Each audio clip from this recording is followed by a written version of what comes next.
I want to tell you that Junkyard Dog had a death in his family and was unable to appear here tonight.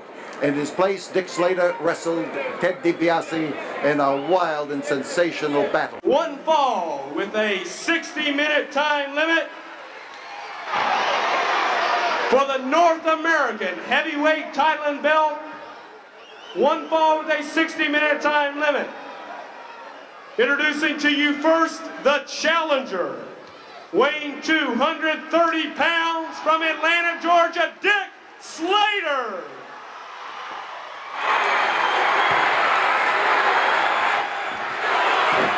Signing of this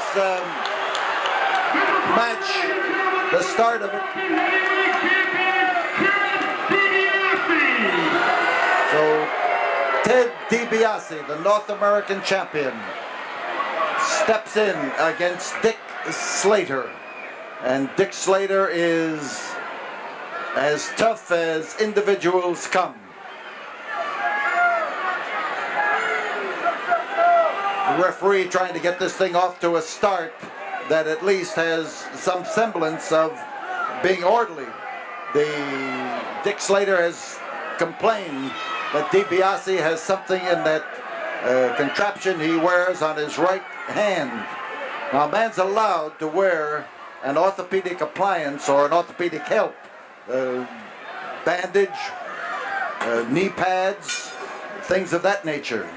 Men wear athletic supporters in the ring, so it's not unusual that a man wears tape on his wrists or his elbow and protects a sore bone or a sore muscle. Dick Slater, arm stretch. You see the foot in the face. You see him as he leans in there and leans in there tight. And as Ted DiBiase tries to maneuver his face, and he's got that ear down in the canvas. That's what makes it tough. You start to move and you start to maneuver a little bit, and before you can get any place, you're rubbing your own ear into something that's going to resemble a cauliflower. On bar, DiBiase is the man down, and Slater hanging on to that arm, getting the pressure up against the elbow.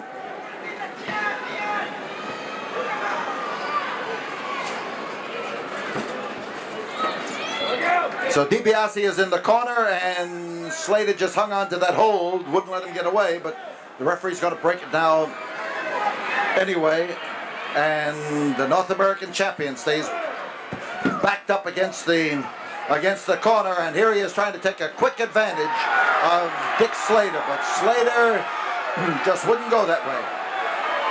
He saw the opening and kicked his way out of trouble.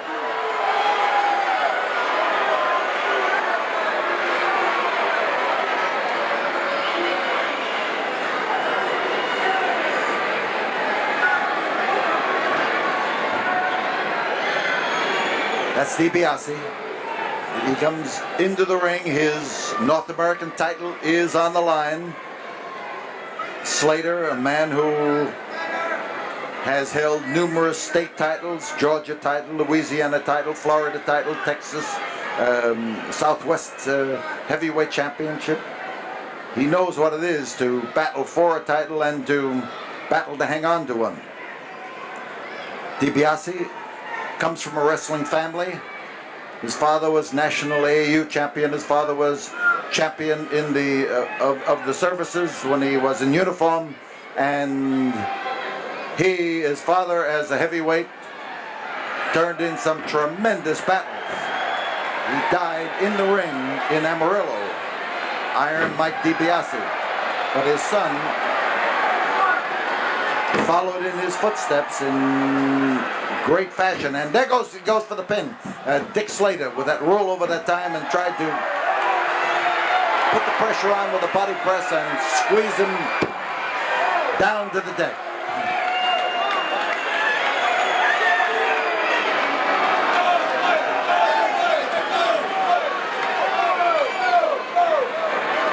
So DiBiase is outside. He's looking for the opportunity to come in. And stalking him now is Dick Slater. Now these are the cream of the crop in the newer generation of top grade heavyweights. Slater has a first-class reputation, and DiBiase has been selected in many quarters to be a man who will one day hang on to the world's heavyweight title. But he's got to get it first. Side headlock. Tough Ted hanging on. Fans screaming for Slater, screaming for Slater. And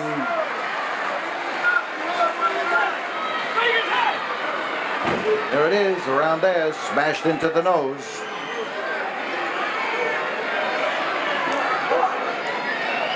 DiBiase hanging on to the side headlock, content with what he's got, because he knows that if he's putting the squeeze onto Dick has got to make a move to get out of it, or it's going to have an effect that will squeeze all the fight right out of him. Dick is trying to straighten up and shift in that hold so he can make a move, and there's the move.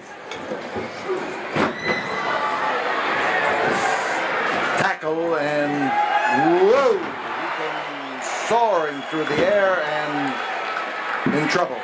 And it was DiBiase who snatched that curly hair of Dick Slater and jerked him over and bounced him down.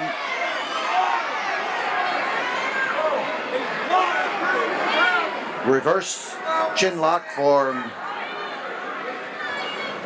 Ted DiBiase. 5-minute mark has gone by. This is a one-fall match. Carries a 60-minute time limit.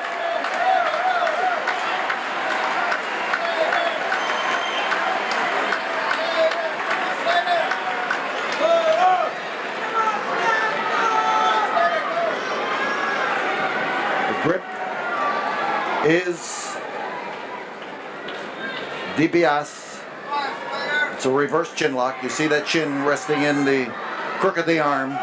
This means that it's not a stranglehold, even though it's in strangle territory, but it's hard to strangle a man when his chin is caught in your arm. You got to get underneath the chin in order to do it. So Slater caught the rope. That's one of the toughest things that can happen to you. The rope is actually cable covered with rubber, and it doesn't give.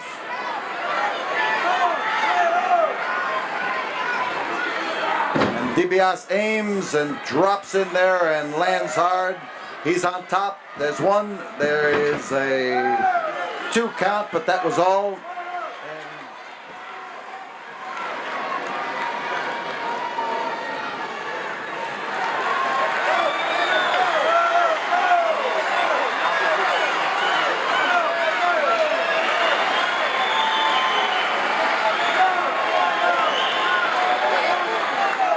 It's a reverse chin lock. It still is.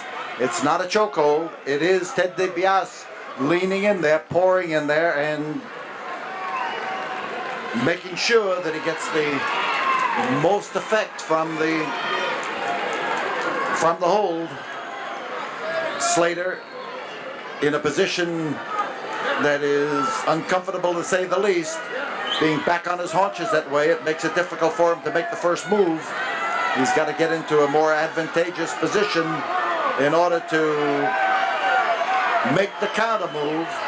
And now he got out from underneath his own weight.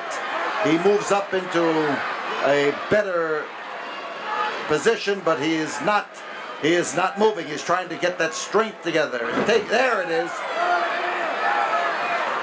He feinted with the elbow and then came in there and caught him solidly. Dropped hard. And there goes Slater pursuing DiBiase, and DiBiase moving fast. Whoa, what a wallop. DiBiase was coming in, and he caught him coming in and laid it in there with a vengeance. Slater likes to drop in there and use a headbutt on his opponent, sometimes on the head, sometimes on the arm or the leg or the rib, But in this case, he came right into the canvas and had exactly the opposite reaction that he was hoping for.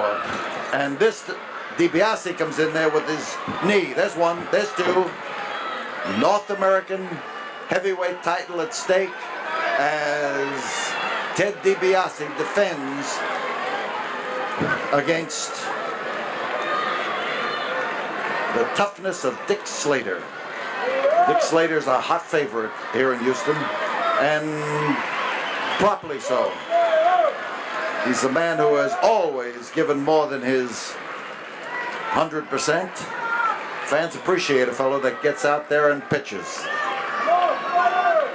Dick was famous for that in Atlanta and Florida before he came here, and now he has earned that reputation in Texas. But as that hand stands up in the air, he's trying to tell the crowd, tell the referee that Dick Slater still has plenty to go with.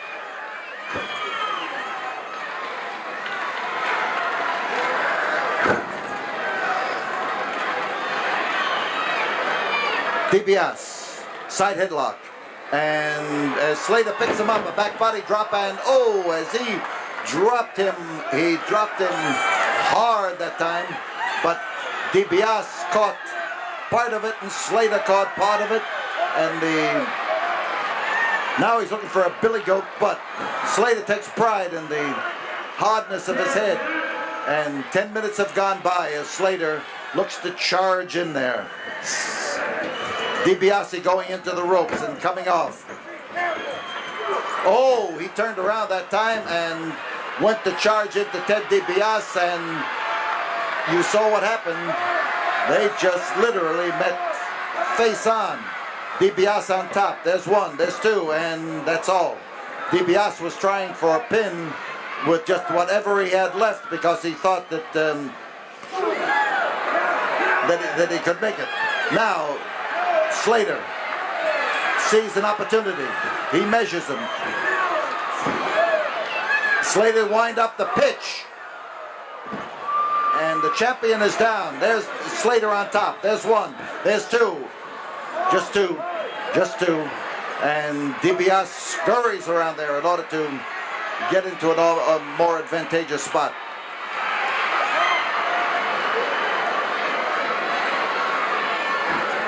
The rip across the face. And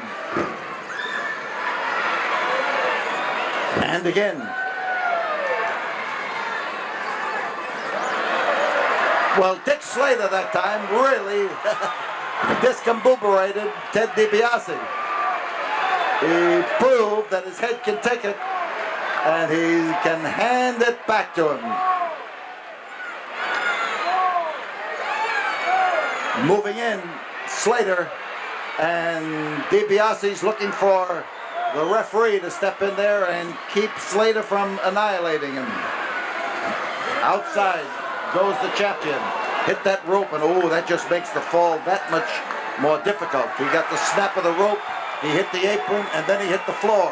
Triple threat that time. And right smack in the head as Dick Slater lays it in there. Again, Slater wants to catch the champion, and does catch the champion. Drives it in there again, and Ted DiBiase lying on the floor right here alongside of us. The cold Coliseum concrete, and becomes wet from his sweat. The crowd is doing the counting, but it's the referee who does the official count. And now as the champion starts into the ring, Dick Slater is waiting. He wraps him up in a small package. He gets him down. 2 and only 2 was the referee's count. He rolls him over again, gets him down there. 2, and again, Ted DiBiase gets out of the grip and snatched back into it. And an atomic drop as DiBiase catches it right smack in there in a spine-shattering blow, and the referee is arguing with him about almost pulling the trunks off of his opponent. But I don't think Dick Slater was trying to do that. He just saw a chance to get a handhold, and he made the most of it. DiBiase down. in the corner. But remember, while he is holed up there, he is also getting a rest, but not with Slater crawling all over him. That's for sure. The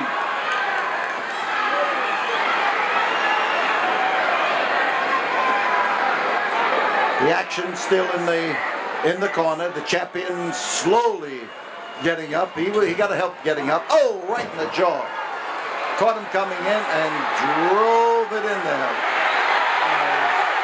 Head DiBiase hangs in close and swings at Dick Slater.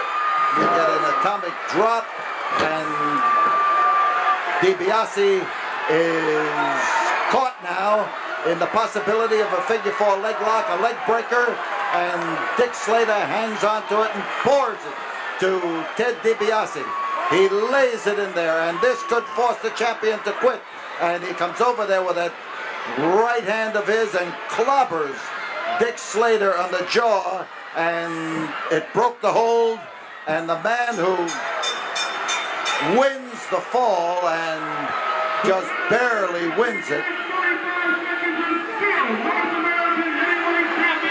Ted DiBiase. So Ted DiBiase maintains the North American heavyweight title and belt, and he came within an ounce of pressure in that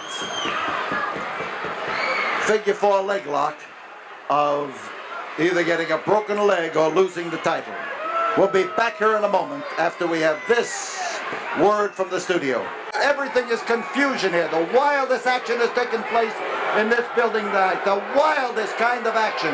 And the people here are roaring with, and people can't hear. And Ted DiBiase, next, I suppose you're going to say that the Junkyard Dog did this on purpose. Certainly he did it on purpose. He wants a tape fist match with me for one important reason. Because he knows by wearing this tape fist, I know what you want to do, dog. You want to go ahead and tape your fist and load that fist up and try to knock me out. Why? Because you're you wouldn't load your fist, would you? Certainly not. I wear this glove, and it's taped because I have a legitimate injury to this hand. I have a doctor's permission to wear this glove. That is the only reason I wear this glove. The Junkyard Dog wants to tape his fist up because he is not man enough to beat me one-on-one. The Junkyard Dog held one title, the biggest legitimate title he ever owned was the North American Heavyweight Champion, which I am the present and longest holding title holder of. You people here in Houston named him your king of wrestling. Well, you're looking at your king. I've come in here and taken over, and I'm going to prove it to all of you when the Junkyard Dog go, okay, dog, I'll climb in that ring, and I'll take my fist, but you remember, dog, that you asked for it. Ted DiBiase, he will tape his fists. He will tape his fists, and so will Junkyard Dog. Well, I want to tell you, I've been doing this for about 34 years now in the same program, but tonight has been one of the wildest and most sensational evenings here in the Sam Houston Coliseum. Wrestling has never provided as much action as it does right now, and it is the super sport of your money's worth. And next Friday night, we will be proving it again. We hope to see you here at the Sam Houston Coliseum. So long, everybody.